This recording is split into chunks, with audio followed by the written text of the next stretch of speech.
Welcome to ModCast, a civilization podcast focused on game modding. Rob, R8XFT. Vice Virtuoso. Narad. Lee S.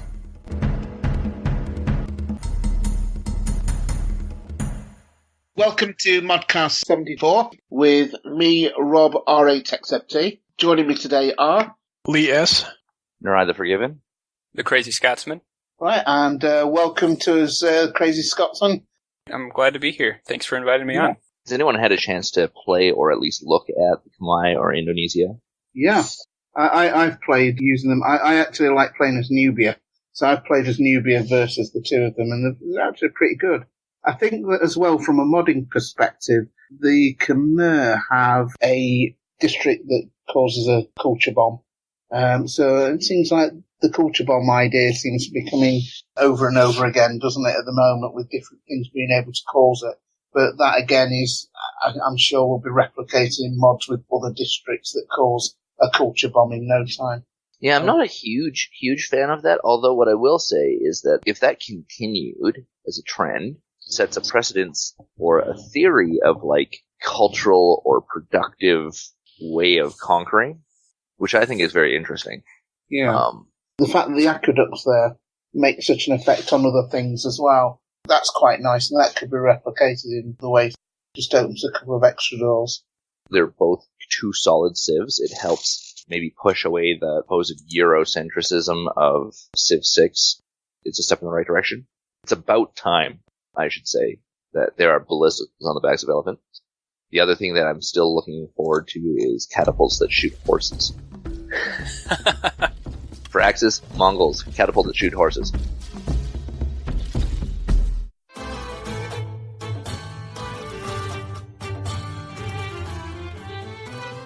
Crazy Scotsman, you've done some city-states, you've done Baldwin as well, which is the Kingdom of Jerusalem. Which did you prefer doing? Did you prefer doing a Civ or the city-states, or were they equally as good? Well, they're kind of different experiences, to be honest. I really enjoy the city-states because I'm actually able to do everything required for them, while when it comes to the civilizations, I don't have all the skills. Jerusalem was really a group effort. There were a lot of ridiculously talented modders who helped me with that, and I was really grateful for their help. I wouldn't have been able to complete it without them. It was a different experience for each one. I really enjoyed the kind of collaborative aspect for Jerusalem, but the city-state, I'm just kind of able to do those whenever I want, which is nice. So that implies that you have programming chops. You build the icons yourself as well, so that would imply that you can at least do some more art than I can. I can play around in Illustrator, and I can do some programming, but any sort of leader art is just not possible for me to do. Was it Chimpanzee that made the Baldwin? Yes, Chimpanzee made Baldwin, and I was just ecstatic with how it turned out. I think he did just a fantastic job. Yeah, as someone who can't do art myself, I find that it's always really nice when you put a mod together and you've been testing it with placeholder art for ages, and you wonder how good the mod's going to be, and then you get your art and you drop it in, and suddenly everything is just so much perfect.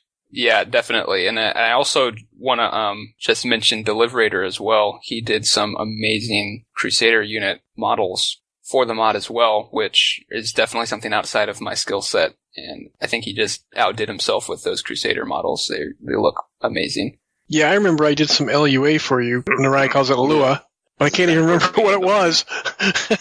I call it Lua too. That does segue into my question, though, which was going to be, how much of this is modifier SQL scripting? How much of this is Lua? The Lua that Lee did for me, which, again, thank you very much, Lee. It really helped fix some problems that I had. The Lua is actually a relatively minor part of the mod. Most of it is through the modifiers. The chapter commandery unique building replaces the barracks and the stables. The game does not have a way through modifiers to have one building replace two different buildings.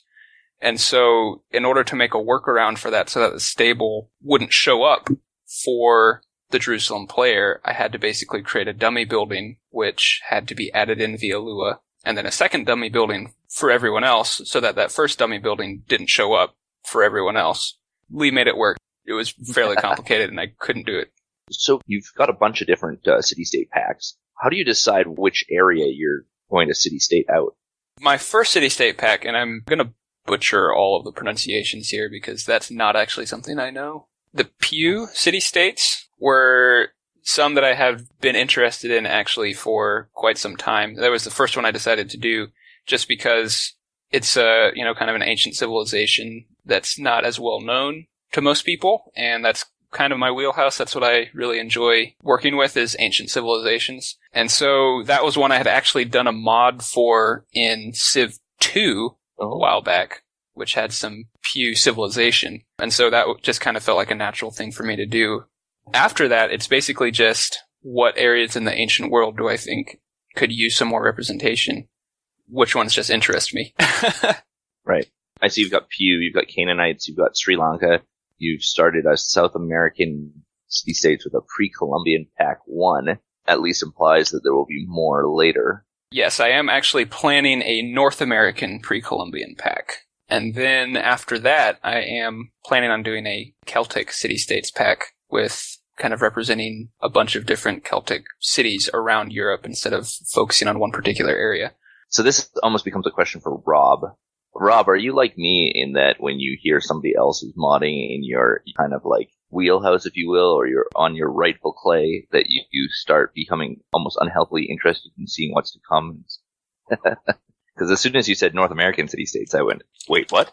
What? I need to see these. Yes, I am very interested in the Celtic city-states, and you're right, it just sort of make me prick my ears up when somebody does something Anno Domini related or could go in there. Certainly the Canaanite city-states that you did, definitely straight in. To be honest, I'm pretty thrilled actually that you would include them in Anno Domini, so I'm pretty excited about really any ancient cultures, so if people were interested in some sort of collaboration on certain ancient city-states, I'd be more than happy to work on those as well. Indigenous peoples is my stick, right? I think it's too early to ask, but maybe not too early to ask. What's your short list for North American city-states? I've got a few that are definite, and then a couple others that I'm thinking about for North America. Definite ones are Oraibi, or Oraibi. It's tricked you. Right. It's one of an old Pueblo city-state. Okay. And then there's YM, which is a Pacific Northwest city-state. It was a fairly important fishing trading ground for quite some time, so that one interested me. And then I really wanted to do one that was kind of like an Inuit city-state, but there's obviously not a whole lot of options. Yeah, have fun with that. So I found a site that's called Tunariat, which is basically right on the northern edge of the Hudson Bay. And I'm going to go ahead and I think I'm going to do that one with some cool tundra/snow-related suzerain bonus. But I'm also looking at Shetro Kettle. Okay. I think it's an old Mississippian. It's not it's not the main one, but it sounds familiar. Yeah, yeah. And then there's some other options which I may look at later, like Taos and Etzanoa. Those actually sound more familiar than. It is difficult to keep them all straight, simply because, for the most part, I don't know what the languages mean. Right, and I have absolutely no idea how to pronounce any of these, so sorry to all the indigenous people who I just butchered their language. But yeah, I feel like the most interesting city-states tend to be ones which there's something unique about them. There's some kind of unique ability that really meshes well. For instance, in the Sri Lanka city-states, what actually initiated my curiosity in looking at that project was I stumbled upon Damascus steel. The steel that was used for Damascus steel didn't actually originate in Damascus in Syria. That steel was imported from India and Sri Lanka, and so I wanted to add that as a resource which led to the Sri Lankan city-states. And that's where you have the Seric iron resource, I think? Right, yeah. I'm not even going to try to pronounce that. I'm gonna butcher it, but I'll give it a shot. Tissa Maharama? Yeah, you might be right. My brain is saying Tisama Harama, which is entirely more musical sounding, but probably totally incorrect. Or we're just both totally wrong, that's a possibility too. Yeah. So, I mean, I think this is a good time to also start talking about how do you approach coming up with suzerain bonuses? Really, when I look at mods right now in this early state of Civilization 6, working with a lot of hard-coded modifiers and a lot of the design space hasn't mapped out very well. When I click on a city-state mod, whether it's pack, whether it's yours or TC's or some of the other ones, That's really confusing. Your acronym is very close to Yes. I'm actually expecting to just see somebody's put a coat of paint on an existing city-state. And yet, when I look at your mods, your city-states, you've actually got quite a lot of highly varied, not just clones of existing mods. So how do you come up with your different bonuses? Well, when I'm thinking about the city-state bonuses, in my mind, if it doesn't do something that's different from the vanilla city-states, I don't really see a point in adding it. You know, I think there is something to be said for name variety or art variety, but I don't know that there's a real big point in that for the city-states, perhaps, because what might end up happening is you end up, because they're randomly selected, having 3 or 4 city-states with essentially the same bonus. So basically what I try to do is I try to look at all the bonuses that are out there and just find holes and look at the different modifiers that are available and see, you know, if I can come up with something really unique. And occasionally that's led to something pretty cool, and other times I tried one which did not work at all, which was to be the suzerain of the city-state that it added an additional belief to your religion. Right. That did not work. Oh, yeah. That would have been fun. That would have been... You lost it every time. Right. But what ended up happening is it just added it again and again every time you became the suzerain, and it didn't remove it. So it just built and built and built, which was problematic. Oh, so you could have like 47 extra beliefs if you kept losing the suzerain status.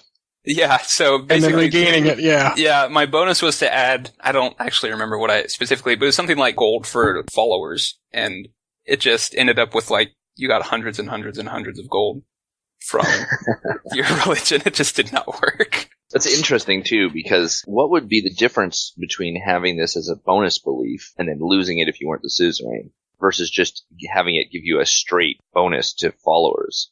Or are you only able to do that religious bonus through the belief system? The answer to that depends on how the religious beliefs work. Some of the modifiers really only work with religious beliefs. I haven't done adequate testing to figure out which ones, but some of the effects are tied to a religion, and at least the particular one that I tried only worked when it was implemented as a belief.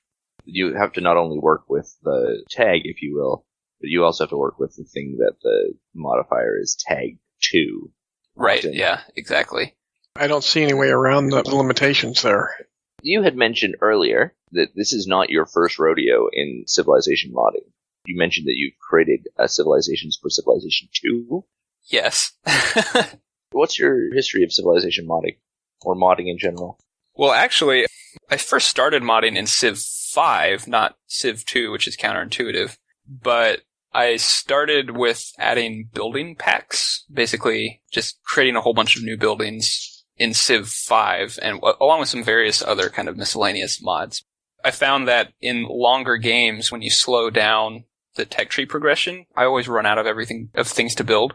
Right. And so I just decided I wanted to add more buildings so that I had things to build, so that I wasn't bored. And that's kind of pretty much the main story for me with Civ 5. And from that, it evolved to, some kind of more gameplay modifications. And I released an omnibus mod, which combined my mods with some that I found to be really, really good from other modders. But when I came into the Civ 5 modding scene, it was already pretty mature. So, there wasn't like a great many gaps for me to fill. And then after that, I got back into Civ 2 because, in my opinion, Civ 2 is still the best of all the Civs. So I played that for a while and made an ancient world mod for that, which included city-states, the Pew city-states as a civilization, changed all the civilizations there, added in some new units, and changed the tech tree around. That was just a personal project because ancient world is best. What can you tell us about the Jerusalem mod? Well, I'd never tried doing a Civ before. And so the whole experience was quite new for me. It was a great experience because I was saying previously, it kind of turned into this community mod, which was great. I was pretty ecstatic about that because it brought in a whole bunch of people who knew what they were doing. I wanted to do something, because I haven't done any Civs before, I kind of felt like if I was going to do one, I didn't want to step on anybody's toes, because basically I didn't have any marked territory, as it were. When it comes to civilizations. I got this mental image of you walking up beside a crusader and raising one leg. And, yep, marking him. That's mine. Yeah. I've always been fascinated with the Crusades. And so I thought, nobody's doing this. Nobody's kind of doing something in this wheelhouse yet for Civ 6. So this could be something that I do. And if I mess it up, it's not one of the major civs, so it's not a huge deal. So one of the things that I noticed with Kingdom of Jerusalem that I really like is that they're kind of an interesting hybrid where your Deus Vault ability that causes cities to convert to your religion really makes you kind of like, I'm not going to build a huge, I don't know if you would anyway, but I'm not going to build a huge army of missionaries and cover the world because instead I'm going to spread religion by fighting. How does that actually end up working out for you? You know, I wanted to have Jerusalem to be a faith and conquest, kind of domination, like a split between that in terms of what their focus was. And I felt that when you capture a city and it converts to your religion, that creates a really interesting gameplay dynamic because let's say if you're going for a domination victory, you don't really particularly care about converting cities. But if you're going for a religious victory and you've got a massive army and you automatically convert cities when you capture them, all you need to do is capture enough cities from a civilization and then gift them back to that civilization. And they'll be your religion. And all of a sudden, that civilization now follows your religion. And so I thought that that was kind of an interesting gameplay mechanic that you could use as a kind of an alternate way to the missionary apostle spam for the religious victory. I do like the design. A really good idea to try and conquer through faith. I like the idea that the cities that you conquer actually become part of your religion. Take on your religion. I think that's great because you could almost get a religious victory without really concentrating too much on religion, if that makes sense. Nice design. But it's also interesting because it creates kind of sometimes a catch-22 for Jerusalem, which is intentional. I think some people don't really like the fact that Jerusalem, it seems like you have to found a religion in order for Jerusalem to be playable. I don't think that's actually the case. But if you don't found a religion and somebody has converted you to their religion, you need to be really careful because you may end up winning the game for them. Right. I hadn't thought of that. That's a very good point. And despite what I think some people might think, that's also an intentional design decision that I felt fit very well with who and what the Kingdom of Jerusalem really was. Because, you know, historically, Kingdom of Jerusalem was beholden to the papacy. So, you know, right. It really did have allegiance to something else outside of it. And so I just thought it was an interesting mechanic which had multiple levels of impact throughout the game, depending on what was going on. If they're in the game as an AI and you happen to convert them, then any domination sprees they go on will benefit you as basically their pope. That's just perfect, of course, because the Jerusalem city-state converts to your religion when you have a suzerain bonus. So it's kind of like, if you can convert the Kingdom of Jerusalem, you get that same benefit in spades. Yeah. I think it turned out okay. I really like how, with the addition of agendas and with the addition of a new design philosophy that seems to have come in with Civ 6, there is this kind of like idea of, even though it was really overstated when they were first announcing it, this idea of like working off of who's in your game to come up with an optimal plan of victory, thought out of the box and said, you know, what is the pathway towards winning when Baldwin's around? I'm really excited to see if you're going to produce more civilizations in the future, what you'll come up with. Well, thank you. I do have some ideas, but I'll probably be releasing more city-state packs before I release new civilizations. I'll leave it at that. Kind of get that whilst doing a civilization can be quite complex, he's doing some complex things with those as well, and I think perhaps if wanting to practice on those, then that sort of is a good way of finding out how to do certain things with code, and then when you come on to doing the civilizations, it makes that a little bit easier. If that makes any sense at all. That definitely makes sense. City-states are basically a mini Civ, so yeah. They're definitely an easy way to kind of start figuring things out, and I think it's a great way for, you know, other modders too. City-states are a great way to get your feet wet. Yeah. Right. And I think from the point of having modded some of your city-states into Anno Domini that we were talking about before, I think certainly with the first pack of Canaanite civs, there seemed to be kind of a long way round taken to achieve certain results. But I think you kind of getting there more and more. It still works. It's fine. It just seemed to take me all afternoon to get them in. But it was well worth doing. At the same time, my choice to do it. And, I really think that they're quite exceptional, really, even with the long way round that I mentioned. But I think as you get used to doing those, you'll find shortcuts as you go on. So hopefully that'll stand you in good stead when you do more and more civs. And I hope you do more civs, because I do think that Jerusalem was excellent. I really do. Well, thank you. I really appreciate that. Now that I realize that Steam is filtering me to only Civilization 6 mods when I'm looking at your workshop, I can now see that, yes, you have a good 20-so mods of Civilization 5 hacks, often buildings and starting worker things, and also some beyond mods for that game we don't talk about. That's right. And then now Civilization 6. So, as is fairly common for me, I'm completely oblivious and had no idea. Despite being active in the Civilization 5 modding scene. That's alright. I always considered myself to be a rather, how do you put it, low to mid-tier modder, maybe? So I'm hoping with Civ 6 that I'm just continuing to improve on that and releasing better quality stuff. But there's some mods from Civ 5 which I'm not particularly proud of. There's there's quite a few that I am, but others are, I feel like, pretty rudimentary efforts. If you're modding a civilization such as Jerusalem, I have a feeling that would not be something that maybe Firaxis would bring out in the expansion, but we never know. Let's say you've created this civilization, and currently we're in a vanilla world, aren't we? And we'll say it's Jerusalem. You've decided a particular route for Jerusalem, and it all looks great. Firaxis comes out with the same civ, possibly a different leader, but has a different direction. So do you then, at that point, change your mod so it ties in with Firaxis's civilization direction, or do you say, hey, screw them, I'm going to leave mine as it is and we'll have two different types of Jerusalem? That's a good question. I do think I'm fortunate in that I sincerely doubt they're going to do a Kingdom of Jerusalem, so I won't have to actually do that. But there may be modders out there that create something that does happen to get picked up. And I think where we are very different to Civ 5 is that it's the first civilization in Civ 6 where a whole bunch of modders has gone from the previous iteration straight onto it. We never really had that with Civ 4 or Civ 3 and Civ 5.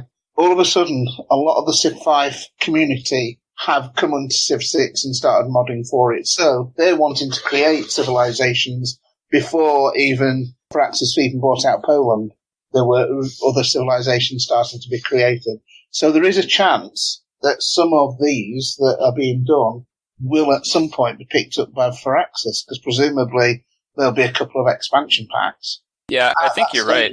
I'd agree with you. I think that you're on pretty safe ground with Jerusalem, but there must be some of the other guys that are bringing out mods that are for civilizations that maybe will be picked up by Firaxis. And the question is, at that point, for those people, will they think, right, okay, well, what I'll do, I'll cancel my mod almost, and I'll go back, I'll keep the ability in for the leader, but I'll pick up the civilization ability and unique unit and building that Firaxis have got? Or do they say, right, okay, instead of doing that, we'll have two forms of Jerusalem or whatever the civ is? So if that were to happen to me, kind of my approach to thinking about that would take into account a couple of different factors. I think one of the first factors is that in either case, I would not like two different versions of the same civilization in there. No, I'd agree. That doesn't work.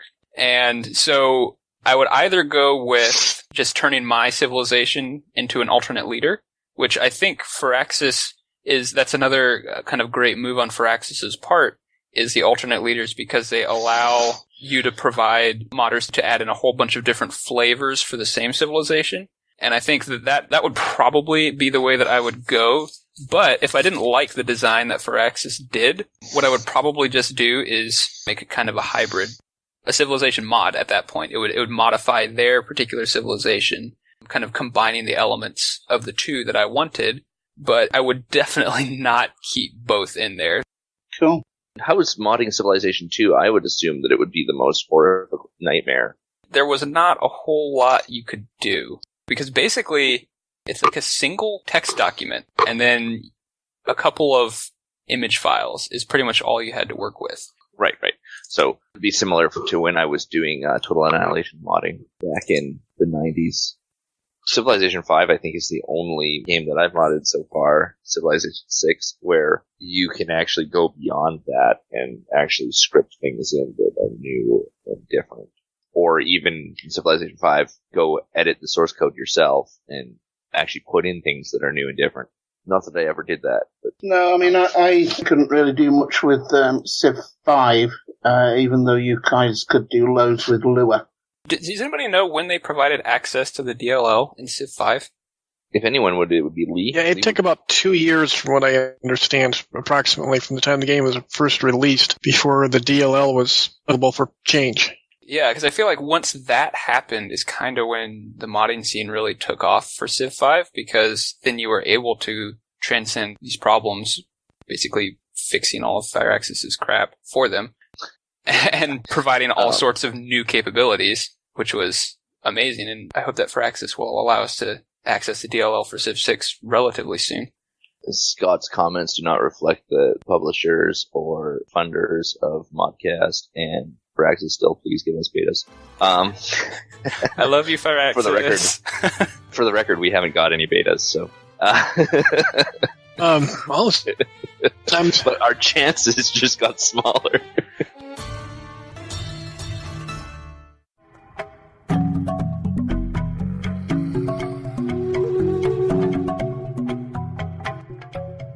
For the first time in my career, was called a racist. For a mod? Yes. So it's a Civilization 5 mod. We finally released the Salish. Self-promotion. That mod has been like 4 or 5 years on the drawing board and was never released because of art.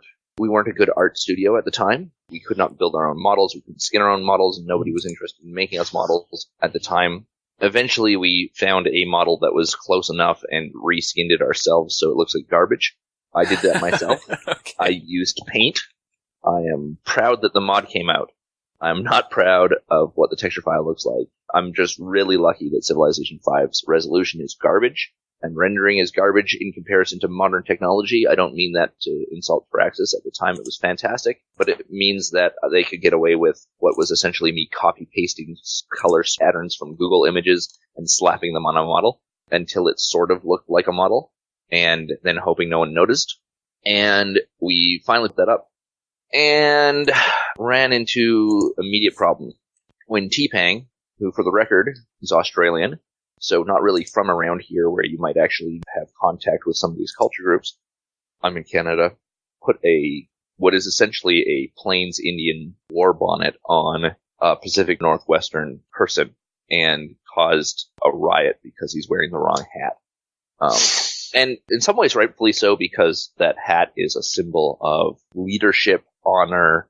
It represents a history of people that wear it, and the people that wear it aren't the Salish people. So it'd be like giving, say, the general's outfit for the U.S. Army to somebody in Canada, or maybe that's not strong enough of a phrase. Maybe it would be more like giving, a cardinal's outfit from the Catholic Church, which, means something if you're Catholic, and then giving that robe to some Muslim. It's the same thing, right? I'm pretty sure those groups won't see it that way. It's also particularly bad because there's a lot of misinformation about the history and the person of Seattle, who is the leader for the Salish. In fact, if you Google him, you will find several images that claim to be images of Seattle that have him wearing the same war bonnet that T-Pang dressed him up with, but they're actually not pictures of him at all. But the websites you go to will claim that this is an image of him. So it's not too surprising that T-Pang got messed up. But there's been a negative groundswell against that. I think that's too bad. It's understandable. You want your culture to be accurately represented in a game. And so here's where I get a little bit upset. It's not that you want your culture well represented, although I can totally understand that if you're a Blackfoot, you might be pissed off at this, and you should be. and apologies, but it's people on the internet that are claiming that someone else will be offended because of something that you've done.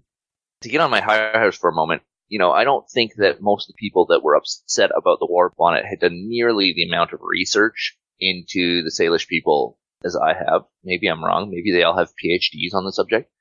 But we did a lot of research. We've tried to keep our track record pretty clean, and we've done a good job so far. But all of a sudden, we're being attacked for what is legitimately a mistake. Legitimately a grievous error, but calling somebody a racist because they make one mistake is tough. And as I think everyone in this small echo chamber knows, you're always on shaky ground if you're going to take a culture that is actually alive and well and has cultural elements to them that matter and mean things, and they're important to the people that are in them, and you're going to go and put them in a juicer and come up with a couple of agendas and some abilities and put them in a video game about making cities.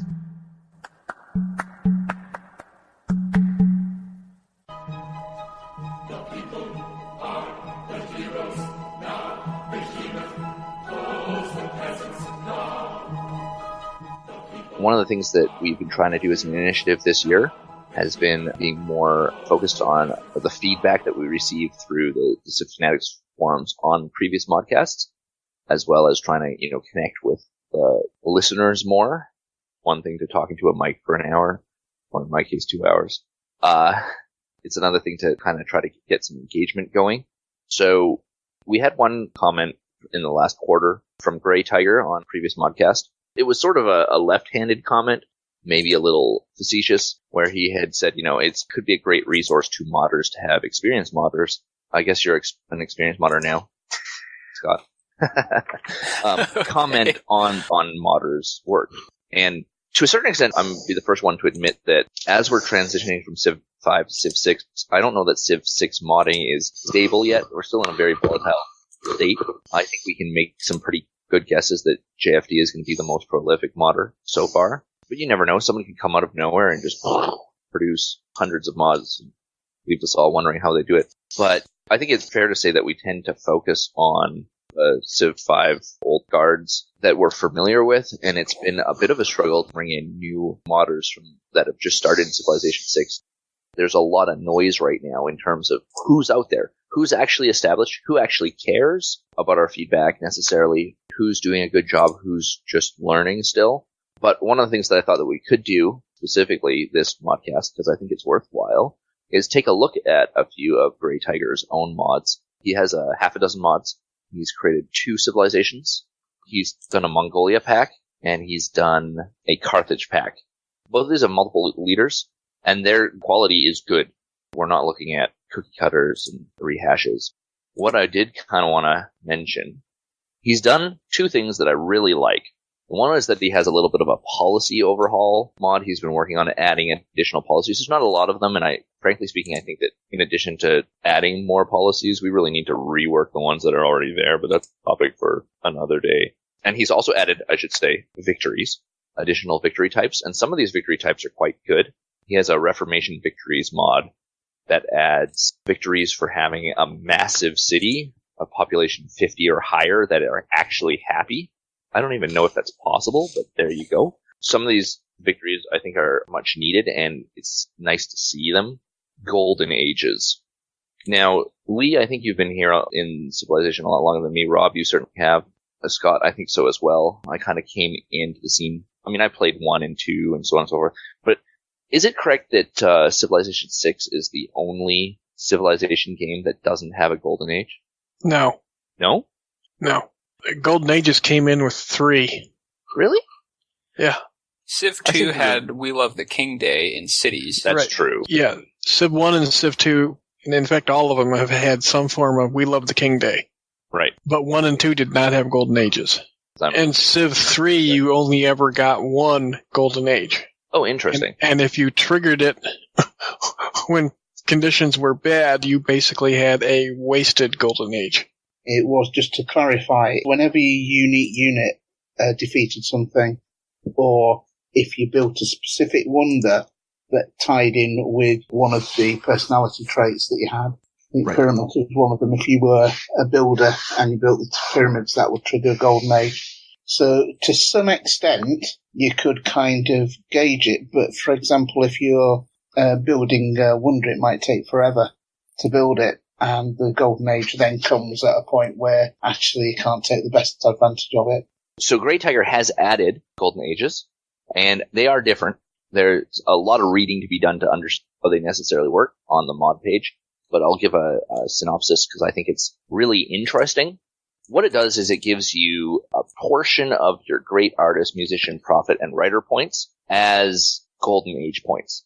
And then when you trigger that Golden Age, similar in Civ 5, it's going to reset the Golden Age progress meter, and it's going to start it all over again, but you're also then going to get 10 turns of, the way it is implemented right now, it's 25% additional culture, production, and science. Which at first I thought, I don't know that, I like the production, science, culture thing. It just basically means you're winning for 25 turns. There's less of an emphasis on gold and culture like there was in Civ 5.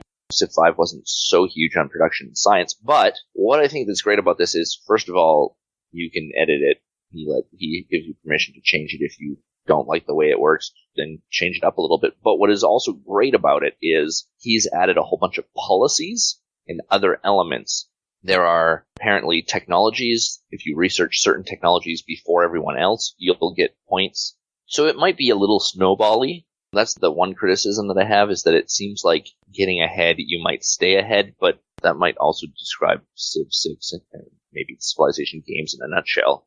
Civilization hasn't historically been so good at saying that if you can't figure out how to get steel, you should be able to defeat the guys that have the tanks, right? It's not really a game about catch-up, and neither is history.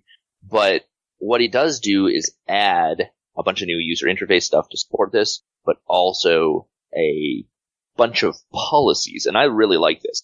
He adds a good 10 policies that will do things like allow you to determine what additional benefits you want your Golden Age to do. So if maybe you want your Golden Age to give you more culture, you can choose it. You can maybe increase the speed of your Golden Ages. You can increase the lengths of your Golden Ages. Well, my feedback for him is, yeah, I agree that there's a lot of good stuff there, and actually the artwork that he's done's pretty much okay. One thing that might make it even better, I think, is if he looks for some textures that may be available for his leader heads, because they look fine, there's no real problem with them, but I think with a bit more texture, or maybe a different texture, one of the ones that's available out there, I think he might actually get an even better look to the leader heads. So I don't know whether or not he's using Poser or using Daz Studio. It looks like he's using one of the two, but perhaps getting one of the, just having a look around for some more textures might do some good. I've been using certainly Poser for a lot of years, and my leader heads looked pretty much similar, sort of texturally to his at one point, and then I got some more sort of skins, that kind of thing, and that really did help. So hopefully that'll help him. Right. One of the things that he also does with his 2 civilization packs, he has the Mongolia under Kublai Khan and Ogadai Khan, and Carthage under Dido, Hanno, and Hasdrubal. Each of his leaders actually has a rule that feeds into his Golden Ages. Now, I think they actually just add additional bonuses that are like, well, if you play as Dido, you'll also get engineer points and artist points towards Golden Age instead of the scientists, writers, and artists. What I'd really like to see, now this is a personal bent, is that, you can specify this is the Golden Age point generation for this particular leader, and have that override the default, but have a default, so that if, I'm a big fan of your mod, I can make Golden Age abilities for my leaders. So the danger that I see right now, but I haven't had a chance to look at this myself yet in a game, is does this mean that Grey Tiger's leaders are just more powerful than everyone else's when it comes to Golden Ages?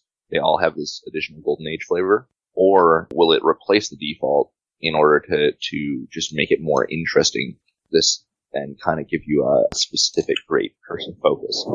What I do really like about this is it also gives us kind of a template for if you wanted to create not your own Golden Age mods, but, if you wanted other kinds of ages, here's a template to go from. I don't think that would make that overpowered at all. I just think that's another idea for that particular Civ, so I don't think it's necessarily overpowered.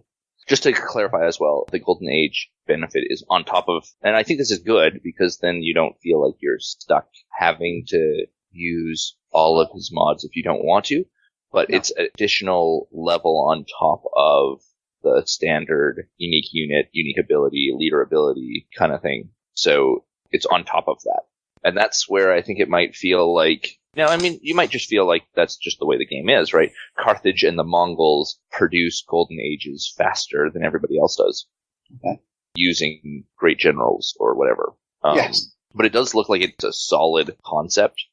One of the things that I do think is great is the Great Tiger is plugged into the Civilization 6 modding community. So I can as well expect great things as he ramps up. His civs are already quite good. Yeah. With him being plugged into that community, there's a lot of great artists there that will... Absolutely. Certainly a lot of artists better than me. I think they're already talking to him, I'm sure. Yeah. Support the ongoing Polycast Patreon campaign. Collective achievements. Personal incentives. Month-to-month commitment. For more information, visit thepolycast.net/Patreon.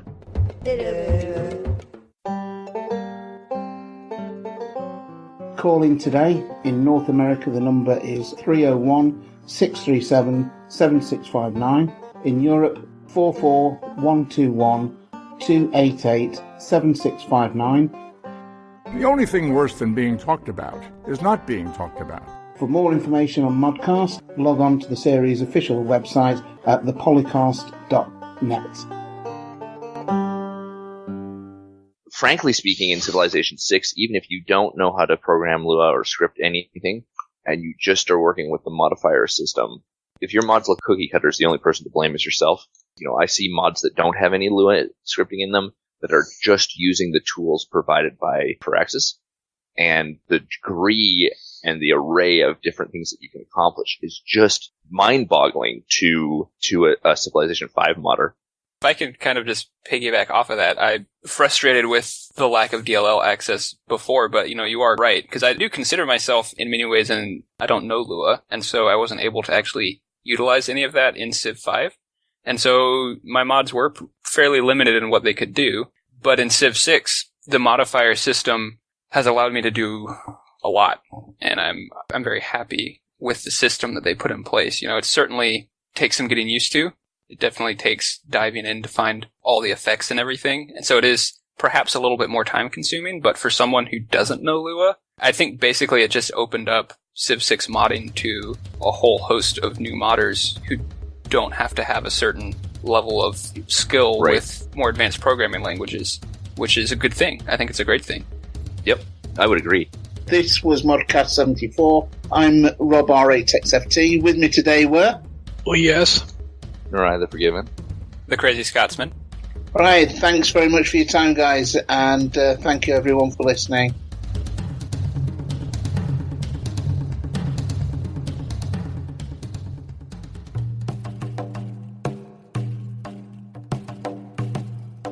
Yeah, we appear to have lost Rob again.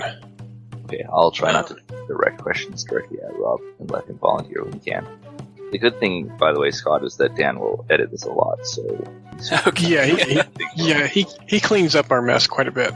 He removes about 75% of the things I say, and all of the cat noises that come from Rob. I think Rob has cats, or maybe that's Lee, and it actually makes us listenable. I just had a question in my head and it just went poof. That's important. But I've tried disabling something else and see if that does it. But you know what it's like, it might be off in a few seconds. So. Well, keep speaking up when you have questions and we'll see if they come through. I actually don't expect a response. But certainly...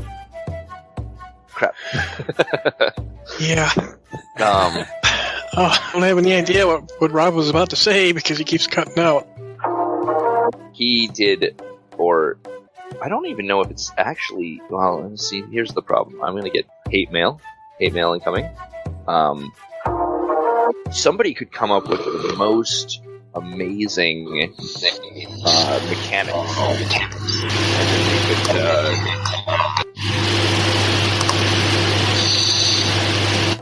Rob, your mic is doing the robots taking over the world thing. Oh, really? What I actually think is happening, Rob, is that you've got a device running on your computer that detects question marks. And as soon as somebody asks you a question, you're dead. That makes perfect sense. Are you still there? Nope, he's gone again. Damn it. So, let me try to get back on topic. Lee, ask questions. What was the topic? I had to. It was we're talking about Rob, you there? Yes, temporarily. All right, you got a question? No. Okay. By the way, welcome to the show, Rob. Yes, I seem to be on for a record amount of time at the moment, don't I? Yeah. Almost at least 30 seconds. Well, it.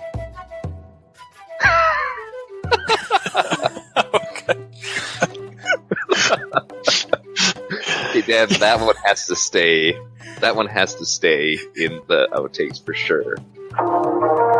The release of the Firaxis, Kamai, and Indonesia DLC, along with the breaking of all mods and city start position perspective. That was a bit of a problem, wasn't it? Just a little. And I've also run some malware on this, and so far, I'm back. It's malware, hey? Get like a malware deleter. So I ran that, and so far, so good. This is, I believe, a new record. I think it is. Our hopes will be crushed in a couple more seconds. You never know. Ask me a question if it deletes it. Yeah, that's right. Somebody make a question mark. But I don't think that it was necessarily with going back to Grey Tiger's situation. Obviously, Dan is going to do a lot of editing here. But recording 21st of October 2017. Civilization 4 and 5 sound clips. Copyright Take-Two Interactive. Copyright Civilized Communication at civcom.net.